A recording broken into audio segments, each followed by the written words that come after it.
Matt Ryan, Chris Hall, Ben Bolton. We're here to count down the last week in sports. Thank you so much for joining us. Interesting week. You had a little NFL last weekend. You had a good week of basketball this week. What I can say about this weekend is you don't have, nothing really that a lot. You don't have that general consensus of something people are looking forward to, but you have a lot of little things all over the sports world. Big NBA game tonight, Knicks and Heat, the Winter X Games, NHL All-Star Weekend, and Australian Open. For those of you, and for those of you who like fake fights, the Royal Rumble for the WWE is on Sunday night, celebrating its 25th anniversary. El Clasico was quite a match. Barcelona got on top early, but see, a little bit something for everybody. A little something for everyone. Yeah, you got to just find Barcelona that one you wins like. on aggregate. Let's see, on Wednesday in the Copa del Rey to advance to the semifinals. Is that right? Yep. Yeah, And they've already Real won Madrid it at that two point. more goals. So a lot of things to choose from. Regardless of what type of fan you are, you probably appreciated something from this last week, even if it wasn't directly your sport. Personally, not everybody agrees with me, but I love the Winter X Games. We got to watch a little snowmobile freestyle last night.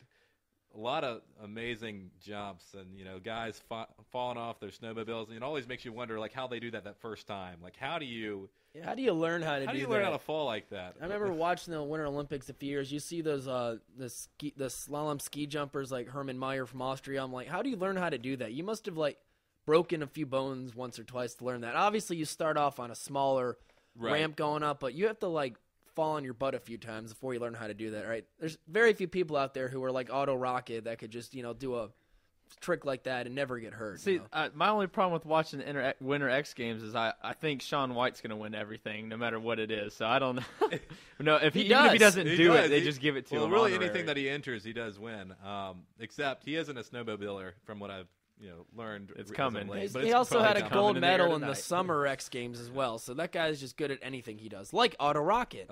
I just have to reference him every time we talk about the X Games. Yeah, last night there was during the freestyle, somebody went up a ramp, lost control of the snowmobile, and actually made not top 10 this morning. Lost control and was able to regain control about a foot after his hands had completely come off the snowmobile and was able to put it back underneath him and land it perfectly. It was incredible. I'd never seen anything quite like it. But that was only followed by the worst fall in the history of snowmobile that's been caught on live TV, because that fall, the guy did a quarter flip more of a turn, and if he hadn't done that quarter flip more, his head was going smack down in the snow, and luckily it didn't. But enough of the X Games. Well, in honor of the opening song, "Eye of the Tiger" today, Tiger Woods is back in action. First sight of him of the year. So it's halfway around the world. It's halfway around the world. If you want to watch it, you have to be up at 4 in the morning. They don't even put it on TV, but it's Golf Channel. That's not even been the first couple rounds. Haven't been on the Golf Channel. I saw a few highlights had the Golf Channel logo on it. I think they're going to do rounds 3 and 4. Covering it? Or is it? Can you even get no, a live the stream? Australian Open is what's taken up ESPN's other network. Another event you have to get up for at 3 or 4 in the morning to watch. I have a few diehard tennis fans that are. I think Murray plays Djokovic. No, they already did. Did they? Yeah, they already. Djokovic won in 5 sets. 3 a.m. Yeah, I was studying this morning for a test today, so you were watching that while you were up late. I was. Yeah, we're not gonna talk about, but as long as you do well on the test, maybe. Oh, college. Yep. But great action from the Australian Open. Unfortunately, all the games as of late have been 3 o'clock in the morning matches. There was obviously the Murray Djokovic. Well, now you know how the Australians feel during August and September when they want to watch the U.S. Open, when they want to watch their native son or daughter. I don't think there are any Australian tennis champs at the moment, but Rod Laver, certainly a legend down there. And the women's final will be tomorrow. Azarenka versus Sharapova, the all-Russian final. Mm-hmm. Go figure. This is an age in female tennis where the Russians are dominating it. Not really. Or Eastern Europe in general. Yeah. Certainly, if you want to include the Ivanovic and the Serbians and all Serbian.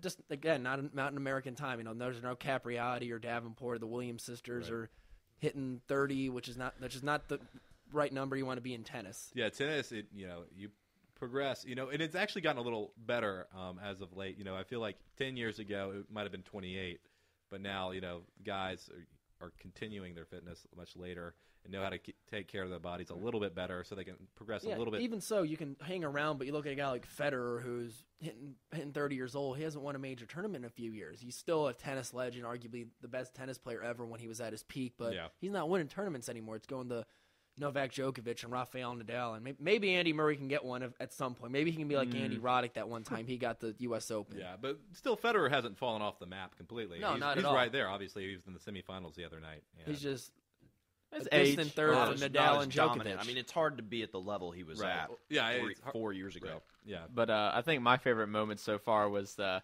match a couple nights ago is Sharapova versus Kvitova. I have a hard time saying that last name. But, okay, Sharapova wins, right? We just have a Russian bracket and a rest of the world bracket at this point for these majors. But, so Sharapova wins, right? She's doing her like exit interview, and everybody in the stadium gets quiet and everybody can hear it. And they ask her, "Well, what was the key to winning?" And she goes, "I don't know. I'm so blown away that I won this match right now."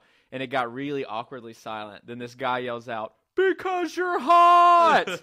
Everybody starts laughing. Sharapova starts blushing. She's like, "Oh my gosh, I'm blushing." Best moment so far of the tournament. That guy I was up to for doing other. Do you have a picture schoolwork. of Maria Sharapova? I've actually never seen her. You've never seen? Here you go. I mean, Here's a I've picture. probably Chris, you've never seen her?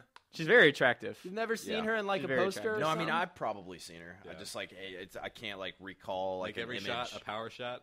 Canon commercials. But if probably seen if I it, ever met that honestly. guy, I'd give him a high five. That was literally awesome. That's pretty funny. So I don't know. Yeah, unfortunately, all these matches have been coming at the wee hours of the morning. Nadal ousted Federer a couple mornings ago, I guess we should say.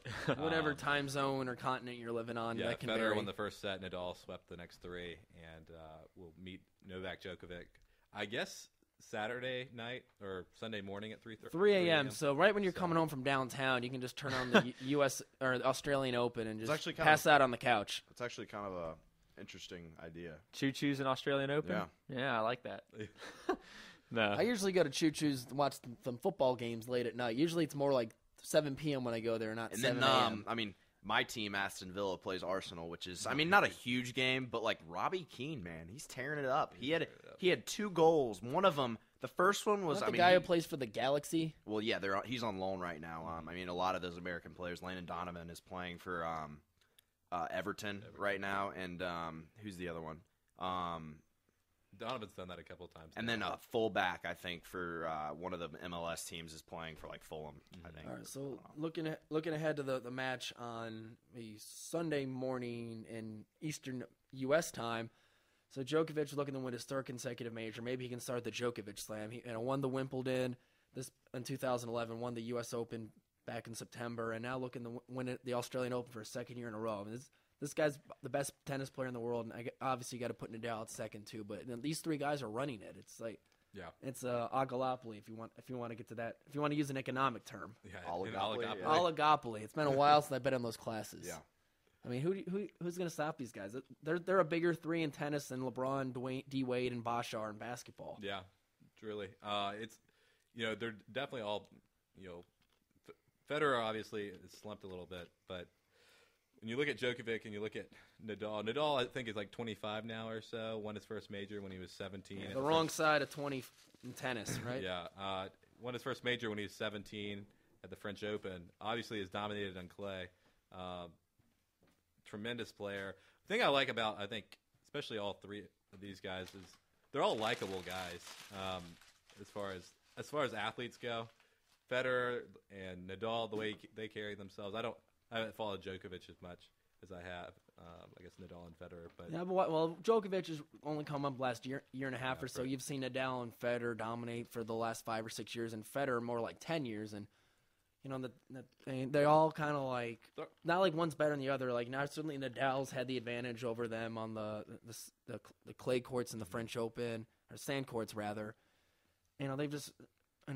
Sometimes it's Federer's match, sometimes it's Djokovic's match. They're just fun to watch, and they're fortunately for the tennis TV ratings from a U.S. perspective, these guys aren't American, so a lot of people don't follow them as much. Just like it was during the days of Andre Agassi and Pete Sampras, when the biggest stars in tennis were Americans. Right. And that's been another reason for the TV ratings dropping. Yeah. That and, who's going to get up at 4 a.m. and watch tennis unless you're a diehard tennis fan. Or a college student. Or a college student. Yeah, studying for chemistry or economics at 3 Mine or 4 was in the morning. telecom. Woo, buddy. Who do you have for telecom?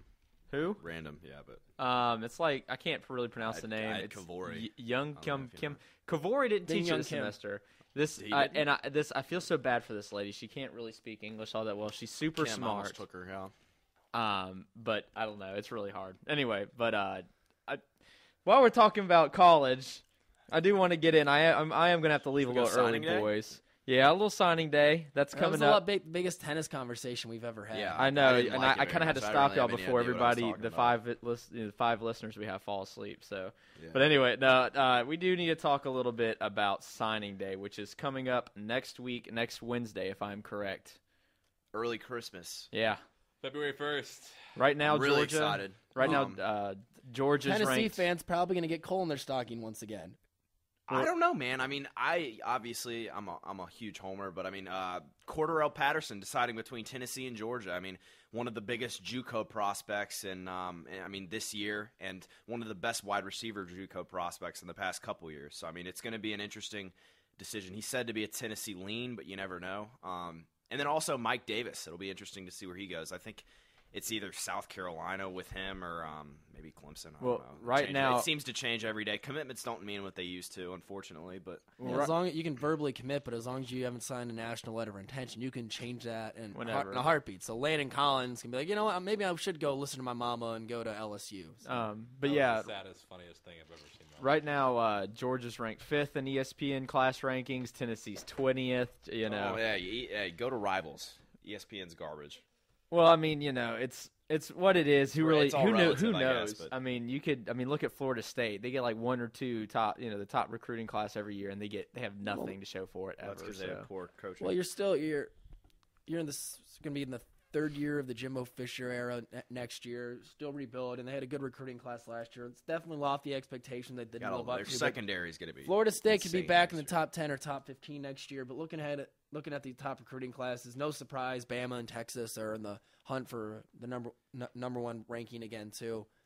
I look at these two. Certainly, Nick Saban, Mac Brown have had good track records with the success their players have had, and at school and obviously going on in the NFL. But how much do these rankings really mean? Because you could have a good recruiting class, and that didn't translate to success necessarily. Here's an interesting. 4 years ago, Miami had the number 1 recruiting class in the actually- country, and those guys didn't amount to much. I mean, before we get to what they mean, here are the top 50 spenders on recruiting. I found this page pretty interesting. You got Tennessee 1, Auburn 2, and 4 out of the top. Does that include money you've given the players directly? I guess not, because Auburn would probably be 1 if that was the case. But Notre Dame's up there too. if you look at the top 6, 4 out of the top 6 have won a national championship in the past 7 years. So. And certainly, and look on that list as well. A lot of SEC schools on there. Yeah. Obviously, Notre Dame at the number 3 position. You see Georgia Tech Well, at 7. Tennessee's That's a a surprise little- to me there. Tennessee's a little relative because if you think you've also got to take into consideration some of these states don't have in-state talent. Like Tennessee in-state talent isn't quite what Marquette Georgia number is. 11. They're not. They're 1AA or FBS under the new definition. True. I don't know. A lot of That's plane interesting. tickets. No fly wonder kids you up like- to northern Wisconsin. No wonder you like Rivals. They put Tennessee at 11 and Georgia 21st. I guess it's just a matter of how much Check optimism you Scout want to too, have. or 247 Sports. It's all relative, and at the end of the day, stars and rankings really don't matter. It's all about. I'm a firm believer that work ethic is probably the most important thing. Yeah. You've seen a couple examples of that. I'm not going to name any names, but you've seen a couple examples of really hyped players. Marlon Brown. Well, I don't know. You don't want to name names? We go through them. But no, I'm just saying, Caleb like King. you honestly, you can't really define a player as a bust until 2 or 3 years after, or even after they leave college. Because I know Robert Meacham didn't really do much until his senior year. Well, as far as Georgia goes, signing day, we're really looking at 2 major recruits that are going to sign. They're both considered 4-star prospects on both Rivals and ESPN. One is outside linebacker Josh Harvey Clemens. He's pretty much a lock. He has a little bit of a chance of going to Florida State. but he is like going to be – he's like the pinnacle of a 3-4 pass rushing outside linebacker. Yeah. If we can get him, stick him out there with Ray Drew in a couple of years after our guys Jarvis and Cornelius graduate, he's going to be a force to reckon with. And then also our other guys, a very good offensive tackle, Avery Young.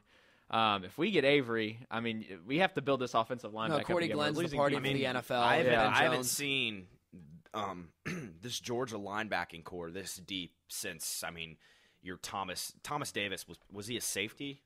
No, he played linebacker in college. Yeah, he played safety for the Panthers. He played safety for the Panthers, but linebacker in college. Those teams. And he's a linebacker now. I haven't seen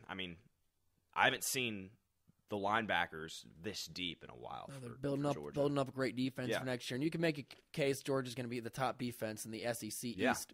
At least maybe not Definitely the SEC overall. LSU's still going to have a lot of talented players coming back. Alabama. I mean, they'll reload simply because they're Alabama. They're getting 4 or 5 star recruits every year. I mean, you're losing 4 or 5 guys the first round in the NFL draft, but you're getting 4 or 5 replacements from those strong recruiting classes they've accumulated over the years. And I mean, going to the other side of the ball, staying on Bama, I mean, Eddie Lacy is arguably, they're not going to drop off a huge bit in the running back. McCarron's going to be a little bit more experienced too, so they'll be another danger. They'll win 10 games. It'll be a rebuilding year though.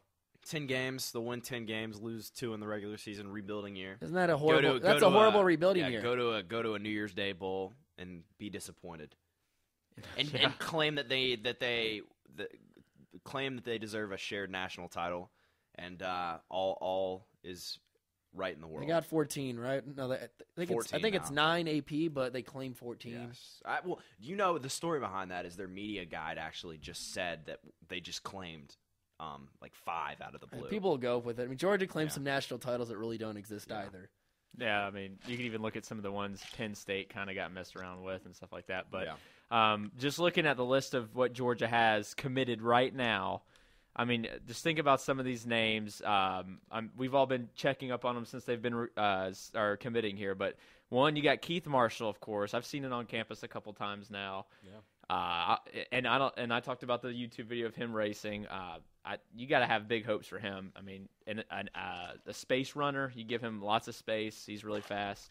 You move on to like John Theus. He's another tackle we're getting to help rebuild our offensive line. 5-star recruit. I mean, this guy, I've seen some tape on him. He's another one of those blue chip studs. He's I compared him when I looked at him and I looked back at a high school tape of Jake Long. They look almost the same. Jake Long's a little bigger. Jake Long, for people who don't know, is a tackle for the Miami Dolphins now. That's a lofty comparison. Yeah, for I don't. High school well, it's high school. Back in high school, they look. Honestly, I thought more. more. That's one of the problem with looking at. I thought more Joe recruits Thomas. in high school. I thought more That's Joe still Thomas. a lofty expectation. Oh, I know it's a lofty expectation, but I mean they have similar body types. Joe Thomas was a very tall, kind of more lanky. These guys tackle. were top 5 NFL picks. In Long's case, a top pick in the 2008 NFL draft. These guys had stellar college strictly careers. best case scenario. Yeah, all right. Best case scenario, that's one thing, but don't say this. I have a problem when people look at this crew. Oh, this guy's going to be the next Adrian Peterson because I saw someone on ESPN compare him to that. I'm not saying they're going to be the next. He's a blue chip player. You can't argue that he's got all of the. He's got all the potential in the world, all the upside in the world. It's just up to him if he wants. He does, but a lot of times people need to look at it different way and be like, all right, not every recruit on here is going to live up to expectations. Some of them who maybe aren't going to live up, we don't think will live up to expectations, will exceed them. Yeah, you never know what's going to happen. You've got 2. It's a crapshoot. Chris Johnson, just like the NFL draft, 2-star running back. No one wanted him. I mean, Matt Ryan. Matt Ryan was a 3-star. Your guy from Oklahoma, Sam Bradford, 3-star. Colt McCoy, 3-star. So you really don't know what you're going to get when you draft. I mean, or not draft, when you recruit these players. Yeah. And also looking at the next couple of guys that we have at our top of our list, Jonathan Taylor. He's a defensive tackle out of Millen, Georgia. This guy's going to be slotted as a defensive end in our 3-4 scheme. He would normally be a defensive tackle in a 4-3, but I watched tape on most of these guys. This guy, he's got a definite penetrating ability. I'll be interested to see what he can do on the outside to help our linebackers make. Sound like Ron Jaworski. Like, I've been watching tape with these guys. I'm assuming this is my job. I'm assuming this is on YouTube and not like the NFL Network headquarters. One thing that sticks out to me is Georgia had one need that I saw going into the recruiting season, and I don't think they did a good job in getting it. Who? Wide receiver. No. We got some depth, man. I don't know. Yeah, you have to look at last year's recruiting class. We have a lot of guys that get a chance to play. We're going to be stacked next year. Nobody's leaving. Yeah. I think that, but that's why Cordarrelle Patterson is so big, is because you need that go-to guy. And you can say Malcolm Mitchell is that go-to guy, but I see him as more of a possession receiver than like, okay, red zone, who are we going to give it to? Malcolm Mitchell's not your guy that you throw a fade to. Well, I think the thing about our wide receivers this year was definitely the fact that they were by committee. There wasn't a go-to guy. Malcolm Mitchell obviously stepped up in a lot of situations. He had drops as well, and he'll mature as the years go on. But like those 5 guys, they all come back, and then in the following year, the only guy we're going to lose is Tavares King. So I think we're good for 2012 and 13 at wide receiver. And I think, like you said, Cordell Patterson's a big recruit. But I think out of all the big wide receivers in this year's recruiting class, the only one that really looked like it was worth going after is Dorial Green-Beckham. Mm-hmm. I mean, you never know who's going to rise up and fall. Like we said, right? Stars don't matter. But the only surefire star it looked like was Dorial Green-Beckham, and he looks like he's almost a surefire for Arkansas. So, like you said, it's I agree with what you want. This Randy Moss and AJ Green, these kind of guys that come in and play. But I guess we're just going to have to look from within. We got some guys here that didn't get to play this year. So hopefully they'll rise up. I mean, I don't know if I agree with that. Dorial Green-Beckham is the only good player. I mean, he's not only good, but don't get me wrong. I mean, he's a specimen. I mean, he's 6'6". He like runs a 4.4. Yeah, you got a Calvin Johnson comparison, but I mean, you've still got guys like Stephon Diggs who haven't picked a school, who I think are still absolutely stud recruits. So I mean, and you've got a lot of players that can make a serious impact at the Division I level that could see a significant amount of starting time right away, depending on the system they're thrown into. Yep. And then, so also, I'll go through these last 3 real quick, see if you guys have any thoughts. The next one was a big surprise, Jordan Jenkins. We talked about him a couple weeks ago. Yeah, made his decision the night of the national championship game. Yeah. It was between Bama and Georgia. We're thinking, okay, Bama's playing about an hour from now. It makes sense he's going to choose them. Complete surprise, good offensive line prospect, and Georgia's going to need some depth going into next season. Yeah, and then next would be John Atkins. He's going to be a nose tackle. They're going to put some weight on him. He's going to be the guy to take over for what's his name? Name slipped my mind. What's our nose tackle? John Atkins is going to take over. John Jenkins. There you go. The John thing was killing me. And then the next one, the last one I want to talk about, Todd Gurley.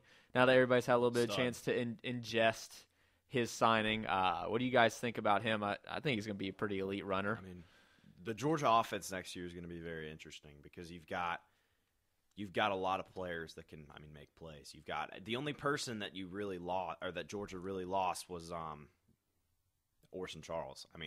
Your wide receivers. You're gonna have Jay Rome stepping up, who didn't play much this past year. Look at the tight ends. You got Jay Rome. You got like a bunch of 5-star players that can get the job done. Arthur Lynch. Yeah, he could be great. See next year the running back situation though reminded me of LSU this past season, where they didn't have a star, but they had 3 or 4 guys that can carry the load. Not just 3 or 4 guys, 3 or 4 young guys. All those guys, they had 3 freshmen and 1 sophomore. The sophomore being Michael Ford. Yeah, and everybody's coming back for them, and it's going to look like our starting lineup. Georgia could have this the next 2 seasons. Exactly.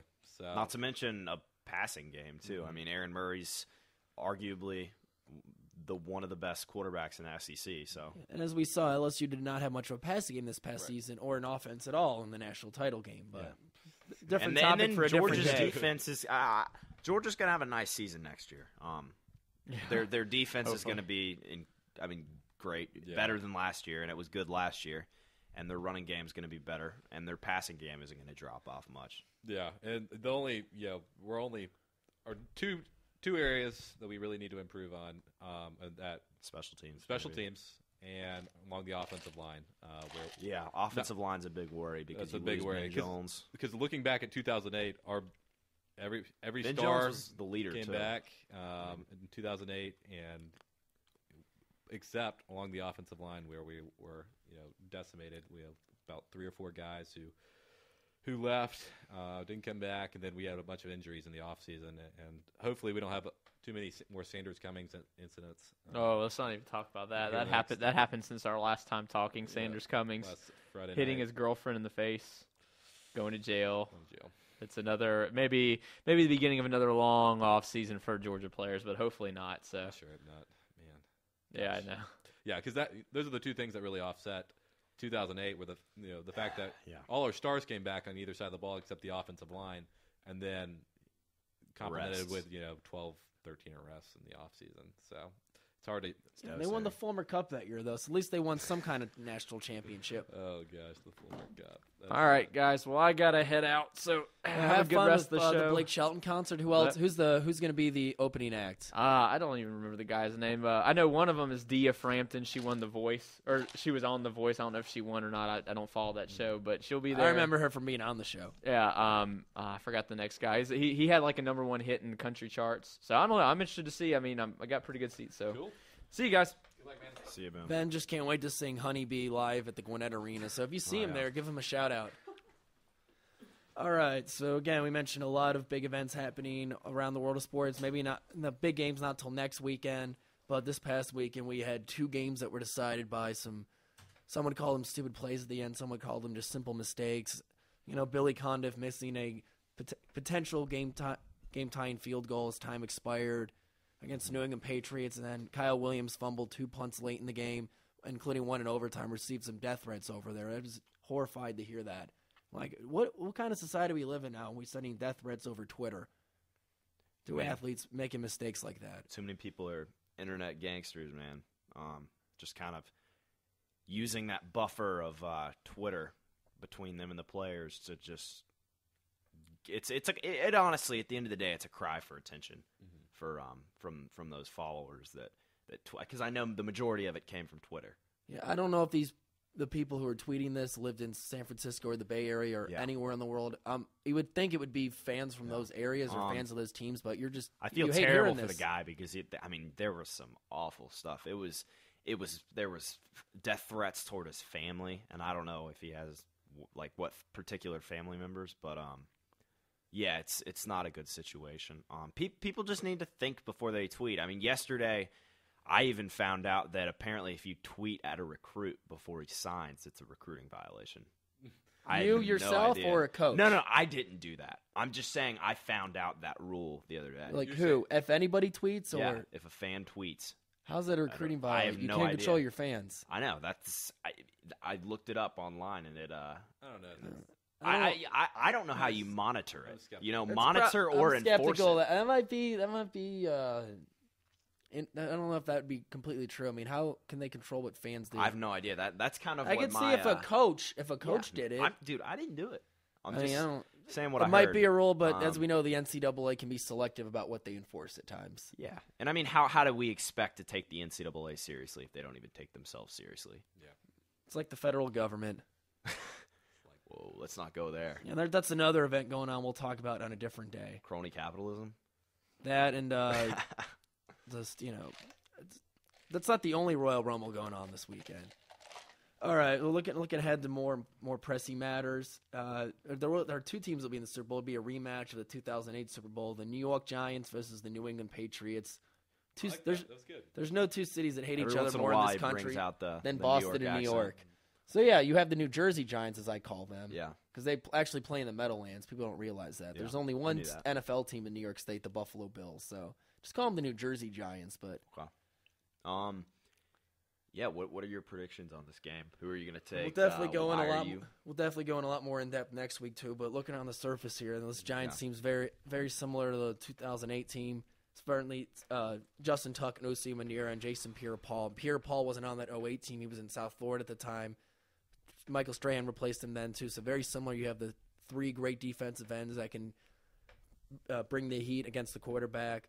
Better passing game than a few years ago. In the running game, Matt Bradshaw and Brandon Jacobs aren't as young as they were 4 years ago, obviously, but they're still just as effective as a running back, too. And the Giants' offense has really stepped up in recent weeks. And they're good, man. Yeah, that Patriots defense 4 or 5 years ago, definitely not the most star-studded defense of all time, but they could get the job done. It was way better 4 or 5 years ago than now. Yeah, complete opposite change. Teddy Bruschi, Rodney Harrison, Willie McGinnis, those guys are no longer there. You have guys like Patrick Chung and Devin McCourty who are young players going to certainly improve. I haven't been in the league too many years too, but this is a young defense, but certainly not a good defense by any stretch of the imagination. Oh, it's. I'd even go as far to say it's bad. I mean, they make Joe Flacco look like Johnny Unitas. I mean, and good Baltimore reference there. Yeah. You like that? I like the Baltimore connection there. I don't know if you did on purpose though, but I read something today in the USA Today. This is going to be the lowest ranked defense in NFL history that will be a Super Bowl champion. That's crazy. The lowest one was the Saints. Their defense was ranked 27th or 25th when they won the title in 2009. So these defenses are like 29th and 31st respectively. You know, and this is a weird statistic, but up until that Ravens game, the Patriots hadn't beat a winning team all year. I saw that. Isn't that weird? I just, I don't think they're. I think they're a good team. It's just funny that all they have to do is really win 2 games this season in order to like win it all. Right. It's not their fault the Jets. Oh no, fell I'm not off, saying or the it's not their Dolphins fault. and I'm just Bills. saying they pulled a very lucky draw. Yeah, but I mean, they've still got Tom Brady. He's still probably the most clutch performer in the NFL, and I mean, possibly even in recent history. Definitely, probably the most clutch quarterback since Joe Montana. No one's gonna ever call Peyton Manning clutch. Yeah, No. but this is what people are going to say about us next year here at Georgia is that we were able to skip Arkansas, LSU, and Alabama before the SEC championship game, and who knows? We may not play a team with a winning record. The East in Georgia's respect, to Georgia's advantage, I guess, will be better the next year. I mean, you've got Florida, who had a really bad season, really disappointing season last year. You've got Tennessee. Well, maybe Georgia takes advantage of a weak SEC East, just like the Patriots took advantage of a weak AFC East. Tennessee, dude. Their defense, they hired Sal Sinceri, the Alabama linebacker coach. I don't know about that hire. I don't know how great that was because I'm not a big fan of moves where like a linebacker coach to a defensive coordinator. I usually like a little defensive coordinator experience before you're a defensive coordinator, at especially a big-time school like that. But, the Tennessee offense is going to be firing on all cylinders. You've got arguably another one of the best quarterbacks in the SEC in Tyler Bray. Oh, yeah. And, I mean, the receiving core is going to be possibly the second best in the nation behind USC and Robert Woods. And in the NFL, the Patriots have a good receiving core, too. Certainly taking a hit, though. One of the big storylines going to the Super Bowl is Ron Gronkowski's high ankle sprain. Shaun White isn't the only guy experiencing ankle sprains going into a big competition or game. All right, and the Patriots attacked the New York Giants with Gronkowski limited. I mean, is the guy good enough that even if he is, 30% hurt, he can still be effective? I mean, they've got. And it's funny that we're freaking out so much over a tight end. Do you remember a few years ago when Tom Brady had the boot on? They had the picture of him with Gisele Bündchen walking down New York City. He had the walking boot. Yeah, and the tight ends are obviously play a huge factor in that offense. Because the receivers aren't that great. I mean, you've got Chad Ochocinco, Ochocinco, biggest bust of the offseason. Horrible sign by the Patriots. It seems he spends more time on Twitter than on the practice field trying to get better. He's a tweet machine. Yeah, and then you get the receivers. Like I guess you've got what's his face? I'm so bad with names. Mario Manningham. No, I'm talking Pats. Pats. All right, so we're talking about Giants. Not Edelman. The other one. Julian Edelman, Deion Branch, Wes Welker. Wes Welker. I mean, Wes Woodhead's Welker's the running back. No, Wes Welker's a great receiver. Don't get me wrong, but I don't think he's a receiver he's more of a possession slot guy, and they're kind of forcing him to be something he's not. So I've never quite seen a system like this that the Patriots are running this year. That 2 tight end set that they're just airing it out with. Awesome. I mean, it's incredible. And then they're just getting those tight ends, those athletic tight ends that are honestly more like receivers, and they're matching them up with linebackers that are too big, that are about 260, 270, and those linebackers are just way too unathletic to keep up with the likes of Gronkowski and Aaron Hernandez. Yeah, certainly certainly Justin Tuck, Osi Manira, and Jace Pierre-Paul are going to have to be worried more about Tom Brady than Gronkowski. I thought the 49ers were a much better matchup for the Patriots. Not better. I think they would give them a much better run for their money. I mean, because of Patrick Willis is one of the fastest linebackers in the Alden NFL. Smith, arguably the NFL's defensive rookie of the year. That San Francisco defense, and in a season where offensive stats were at a record high, they played some great defense. I'm not going to say one of the best defenses ever. Certainly in recent memory, you have to put them in that discussion too. When you're giving up less than 14 points a game in this league Steel Curtain, now. 85 Bears. No, I'm not going to put in that category. Had they won it with dominating performances in the playoffs, maybe you can put them there too. But the fact that they were the number 2 seed in the NFC this year and they've seemed like an underdog in both of their playoff games says something about how unappreciated they've been. Yeah. So looking ahead at the other side of the ball with the New York Giants, we mentioned the running game earlier too, but their receiving core has been impressive this year as well. It seems like a different week somebody steps up, whether it's Victor Cruz, Mario Manningham, and Keem Niggs. They're not missing Steve Smith at all this past year. Nope. They don't have a star tight end too, but Jake Ballard's had a good year too, and I just love this guy's name, Bear Pashko. Is there a better name for a football player than that? Especially a tight end. Yeah, Max Strong. But I guess he doesn't technically count anymore. I think Mike Strong's retired at this point. Oh, yeah, he is. The other guy like Jimbo Covert, Bears offensive lineman, just the 1980s. That's just a football name to me, Bear Pashko. The scary part is that actually is his real name. It's not like Tiger Woods, where I'm sorry, no, his real name's McKenna Pashko. I guess Bear's a better first name than McKenna. All right, so looking ahead here, this is the interesting fact of the Super Bowl. David Carr or Ryan Mallett, one of them will have a Super Bowl ring next week. So forget about Brady and Manning, worried about getting their next one. David Carr or Ryan Mallett will finally have a championship ring. David Carr's still the backup He's still the backup. Man, he's been there for a while, at least 5 years. Yeah, so somebody's getting so one of them will get a ring. So Fresno State and Arkansas fans rejoice. Giants. I mean, I honestly can't stand Tom Brady. People don't like Tom Brady. I can't stand them. And I mean, I probably the reason I guess is because I'm a Peyton Manning fan, and I mean, if you're a Peyton fan, you gotta. I mean, they're like arch. A lot of it has to do that's more. Much better than most people what they can give me for like disliking Tom Brady. It's more like they're just jealous. If you jealous. You'd like, want his life. Good. You would want his life. Like, you want to be married to Giselle and have the Super Bowls, 50 touchdowns in a season. Yeah, and then have the Bieber hair and at 30-something years old and be able to pull off wearing Uggs and making Uggs for guys. Who's going to come up to Tom Brady and say you can't wear those Uggs? Yeah, nobody. That's who. And I think more of the hate for the New England Patriots has to be with Bill Belichick being the coach, and I'm not blinking it all back to the Spygate scandal that was nearly 5 years ago. At this point, he just doesn't seem like a friendly guy in the football press conferences. Dark Lord. Yeah, just a Dark Lord, just kind of like a CIA type of agent. Yeah. He's not going to give you much, but if I'm going to hire anybody to coach my team, I'm getting Bill Belichick. Yeah. What do you think about the Buccaneers hire? That's a surprising one. Bucks were looking to get Chip Kelly and Greg Schiano. Wait, isn't he like 68 and 67 or something like that? Well, he started off really. The first couple of years went really well there at Rutgers. Yeah, congrats. That was the Big East right after Vatek and Miami left. Yeah, and then 11-2 in 2006. Things were slim pickings, and then all of a sudden. He isn't really. I mean, he had an Ray Rice leaves. All right season this year. Rutgers, he started out there in 2001, coached there 11 seasons. 0-2 season, man. 1-11. Yeah, so we had 2-9 this first year there. As Chris said, 1-11 in 2002, 5-7, 2003, 4-7, 04, and then that's a by 2006 he goes 11-2. So that was a great year for Rutgers. I mean, when you win 11 games at Rutgers, that's a normal season at some SEC schools, but that's a big deal up there when you finish number 12 in the country. Kind of shocked that Tampa Bay couldn't go for somebody else. Chip Kelly was certainly the big name. I'm sure Phil Knight there maybe upped his contract, or he realized, do I want to go to Tampa? Why were they so set on like a college coach?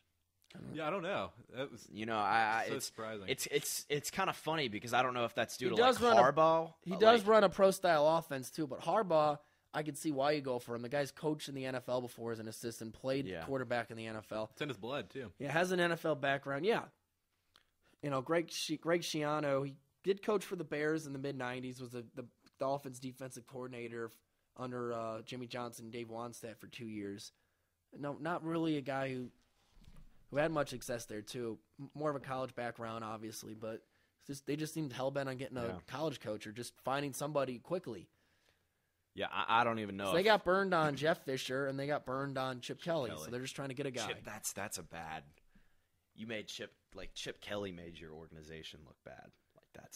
You're Chip Kelly. Why are you going to leave Oregon? You made that one of the best programs in the country. Exactly. You know you're going to be a top 10 team every year. You got the guy for Nike who pumps stupid money into that program. I mean, I don't blame him for not leaving. That's a tough job to leave. It's a tough job to leave, and he wins a national title. He's going to get. Well, Chip, even if he doesn't win one, as long as he keeps that program winning, as long as he doesn't do anything stupid. And I've heard Eugene is he's going to be there forever. One of the most beautiful towns in the nation. Chip Kelly staying in Oregon, good move for him. That's USC was definitely not happy about him staying in the Pac-12. I heard they were starting up the mattress burning, and then he changed his mind. I heard he originally, because those rumors made it sound like he was hell bent on.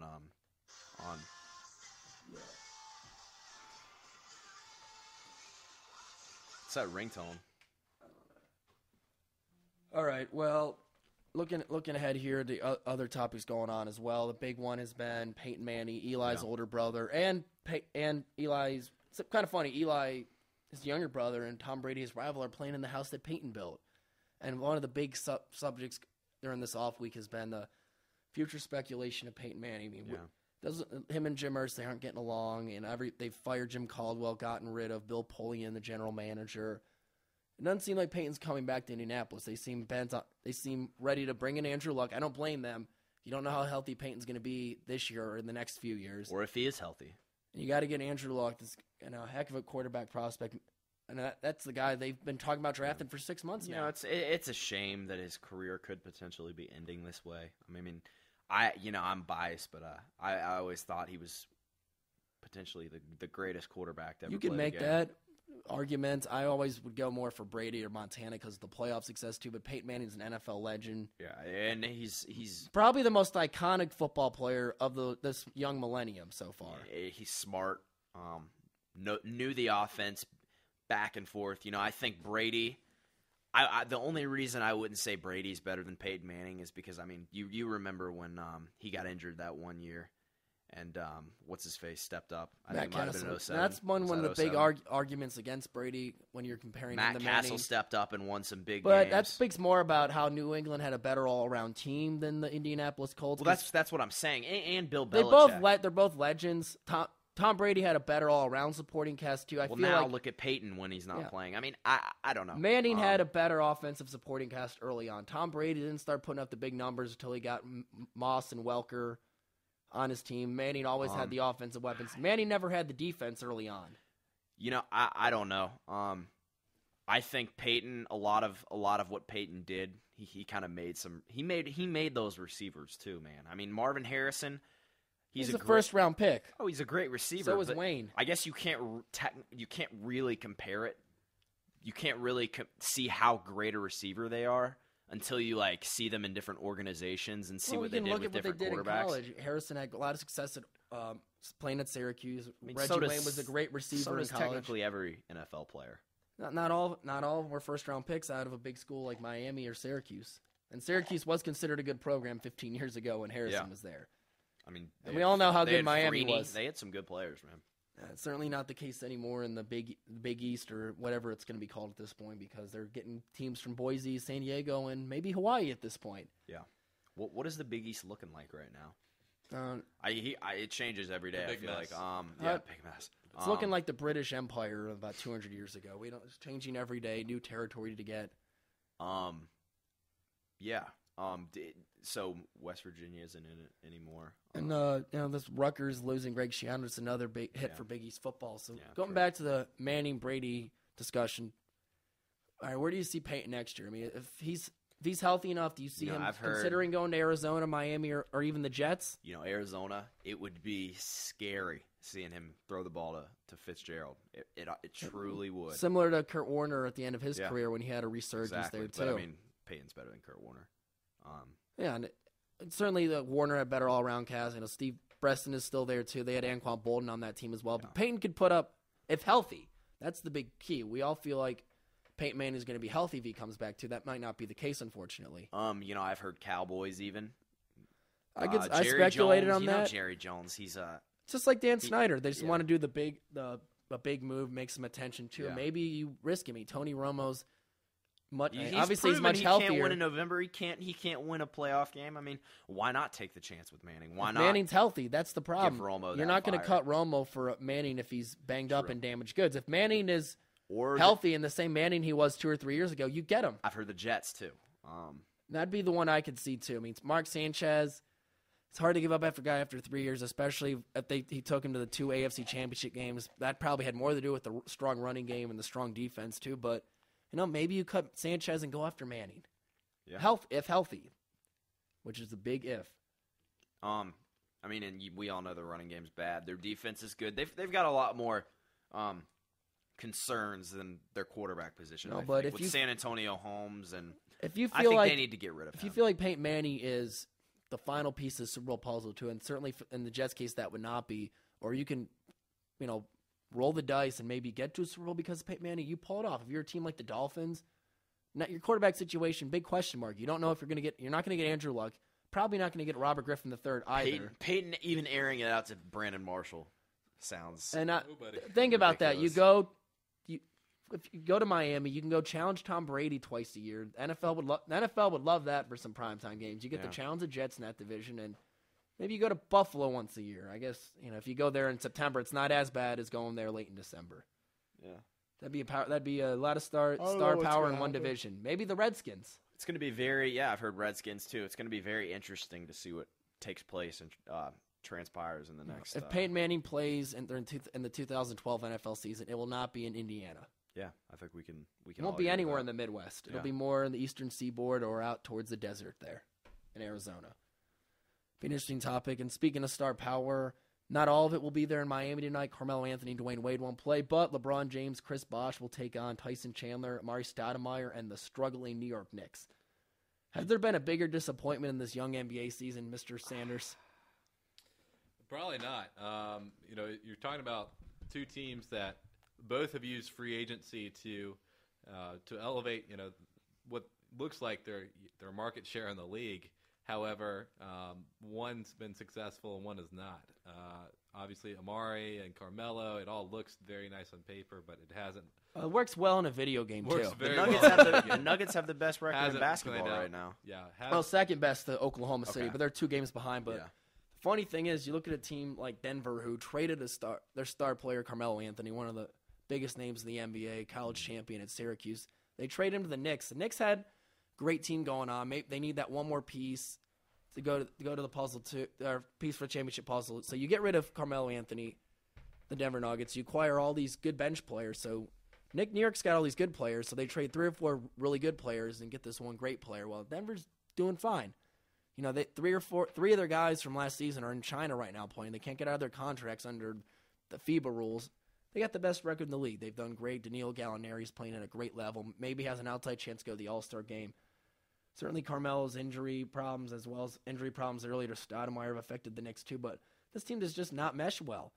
And you've already heard rumors maybe they should go after Dwight Howard and trade Stoudemire and Chandler. I don't know if that's going to happen too, if they're going to give up so fast too. Part of that is the New York media. Just they have any little suggestion they have seems to be blown up out of proportion, whether it's New York Yankees free agent signings or the New York Knicks trade rumors. But they got to do something different because they're way below expectations. I expected this team beginning of the year to be one of the top 3 teams in the East. That's been far from the case. They've been more like one of the 3 worst teams in the Eastern Conference so far. Right. And I don't know what it is. This is not going to be something that Baron Davis, once he gets healthy, is going to fix. Baron Davis is not the same guy he was coming out of UCLA 12 or 13 years ago, or even the same guy he was in Golden State 4 or 5 years ago during their strong playoff run. He could be a good veteran presence, but I don't see him fixing the problems. Mm-hmm. And the Knicks do not have a first-round pick this year completely. They as part of their wheel and dealing they did the last few years, they traded a lot of first-round picks. So if the Knicks do not have a top 5 pick next year, it'll go to another team. So if they keep this up and miss the playoffs and their pick is higher than 5, it goes to the Houston Rockets. So.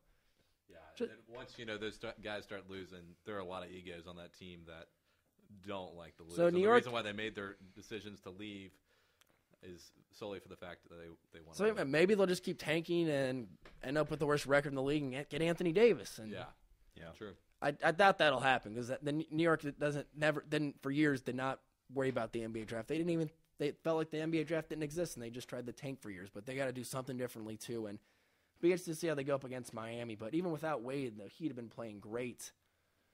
Look. Well, Chris Bosh is. I mean, he's effective this year. I mean, he's had some great games. Part of it too is they've had time to play together too. Last year there was a lot of inconsistent play. They really weren't sure how to play together. Certainly, when you have two guys like LeBron James and Dwayne Wade, maybe not the two players that are going to mesh together. Not egos, as in they're fighting like Kobe and Shaq were years ago, but they're not used to sharing the rock. Yeah, you have two alpha dogs on the same team. Prior to that trade, I mean, Dwayne was used to taking the shot that he needed to right before the half or right at the end of the game, and so was LeBron. I mean, and it's it's interesting to finally see this team kind of say, okay, whoever's open in that situation is gonna. And they're getting used to it too. And Bosh probably took just as much criticism at times as LeBron last year, averaging about 22 points a game, little under 8 rebounds, having a great season too. Dwayne Wade has missed the last 6 or 7 games. Certainly going to be a big help if he comes back too. But another aspect that's helped him is the bench. Mike Miller had a lot of injuries. Come back recently, playing well. Adonis Haslam was hurt last year, just like Miller, been healthy all season. The addition of Shane Battier and Norris Cole, who's been one of the better rookies in the NBA this year, that's finally given them some depth. And they've been able to play more of this up-tempo Phoenix Suns style offense instead of just being a defensive team, because that was a problem last year too. It's like you have two of the best scorers in the league. Play that up-tempo offense. Try to go out there and score some points. Don't try to play like the 2004 Detroit Pistons. Well, I'm actually hearing right now trade rumors with trading Dwayne Wade. Have you heard that? I've not heard too many of them. It would make sense at this point. Somebody would certainly take Dwayne Wade. Well, I've heard Dwayne Wade for Chris Paul, which is pretty interesting. I don't know if the Clippers would pull that off, and that's probably is that one of those Stephen A. Smith rumors? Because he's the one who suggested that Dwight Howard Dwight. Another one is obviously Dwight Howard. For I could see hypothetically maybe that they consider trading him to the Nets for Darren Williams. That might be a better fit, but I don't see them giving up on Dwayne Wade. It would make sense to think about it if they're playing well without him too, but I doubt a 7 or 8 game stretch like this is going to make them think about getting rid of the best player in franchise history they've ever had. True. I mean, LeBron's been great, but Dwayne Wade has meant more to that franchise than him. Yeah, I agree. So we'll see what happens too, but when you're not, it's hard to trade a guy like Dwayne Wade or even think about it. But is it in the back of Pat Riley's mind? Wouldn't doubt it. Yeah, I mean, I feel like all options are open for any team at this point in the season. Maybe the Knicks will come calling. Maybe they have some players that could get up, but they don't want to. So yeah, that's what you get with James Dolan. He's like George Steinbrenner in the early '80s. Yeah. Well, near the last 5 minutes. All right, one more National Signing Day. Hit some NBA. We got 2 events to hit on Sunday: NHL All-Star Game and the Royal Rumble. I will save you the Royal Rumble rant because the only time we talk about wrestling for more than 10 seconds is during WrestleMania week. So we'll go to the NHL All-Star Game. Just like last year, they're using this new format where they're not. The years past, they've had the North America versus World format that was hated by a lot of hockey fans. I personally liked it because it was different than the East-West model they had for most of the years. But now, just like last year, they have a different model where you select, the fans and the writers select 36 players or 20 players. You select 2 or 3 captains for each team, and then they pick the remaining players alternating. This year's captains are Daniel Alfredson of the Ottawa Senators. The game's being played in Ottawa. The other captain is Zdeno Chara from the Boston Bruins, who played in Ottawa before he came to Boston, helped him win the Cup last year. They had the fantasy draft last night. I remember watching it last year. I liked the format. Would you like to see this in other sports? Maybe Major League Baseball or the NBA tries it. I think it's an interesting idea. I'm not exactly up to date on all the sports and how they select all-star. I think Major League Baseball, I think their policy is let's just add a new position every year, and eventually everybody will be an all-star. Yeah, and I feel like everybody tries to tweak it a little bit, but that sounds almost like the most viable option. Yeah, certainly the Pro Bowl and NFL, no one really watches that. I feel like the NFL is the most popular sports league in North America, but yet their All-Star game is the least liked amongst the fans. I don't know if Major League Baseball would try this. They're more traditional in that sense, but I could see the NBA trying this. Right. The NFL has it really tough because by the time you've gotten to February, you are, regardless of your fanhood, you are kind of footballed out. Whereas you can't put your All-Star game in the middle of the season like you can in every other sport. Yeah. It can't happen like that. You can't ship guys out. Well, even if you didn't have the Pro Bowl in Hawaii, you wouldn't want your team, your best players going. And a lot of them pull out of the because of the Super Bowl. Like Eli Manning pulled out, and Cam Newton's replacing him. As he should be. As Matthew Stafford probably more deserving of that, but we'll get to that in a minute. What about we talked about this a little today in my contemporary issues of sport class, and about how even they've got some ridiculous restrictions on play calling, defensive sets. I mean, they can only be in a 4-3. They can't be in a 3-4 defensive set. Just stupid stuff like that in the Pro Bowl. And it's very interesting to see that because you'd think that they wouldn't be so restrictive with the play calling, especially when the viewing. I mean, no one watches. I can't remember the last time I watched a Pro Bowl. It's similar to the Major League Baseball All-Star Game. A lot of teams don't want their star pitchers going. Exactly. I mean, and they only pitch them about an inning because they don't want this guy getting hurt, and then they're going to blame the All-Star manager on my thought is, what if they need to do something? They need to do something that makes the Pro Bowl game matter, and whether that's the MVP of the Pro Bowl, like the Super Bowl is in whatever team he plays for, that stadium or something like that. Just make it interesting. They did that last year. They moved the game to Miami. Okay, well, yeah. I mean, I don't think doing much is going to change the Pro Bowl. You got to bring more attention to that game, though. I mean, it could be a lot better than it is, and it's just awful to watch. No one looks like they're trying. It's just that's common with a lot of All-Star games too. I just feel like that's a good point that Dave made. But it's at the end of the year. You don't really care at this point. Your team's either won the Super Bowl or they haven't. You're just like, all right, baseball, spring training's in a few weeks. I'm going to go back watch college basketball or whatever you do in the middle of February. Yeah. NASCAR in some cases. But I'd love to see this format for the NBA. Certainly a format you could see in the future would be like a U.S. versus world format. I don't know if that'll happen anytime soon. 10 years ago, they talked about it. It seems more likely to happen now, too. But I would love to see Team Kobe versus Team LeBron in the All-Star game. Yeah. Make it happen, David Stern. Yeah. All right, I'm Matt Ryan. I'm Dave Sanders. I'm Chris Hall. And we'll be back next week for another week of sports. Thank you for joining us. See you guys later.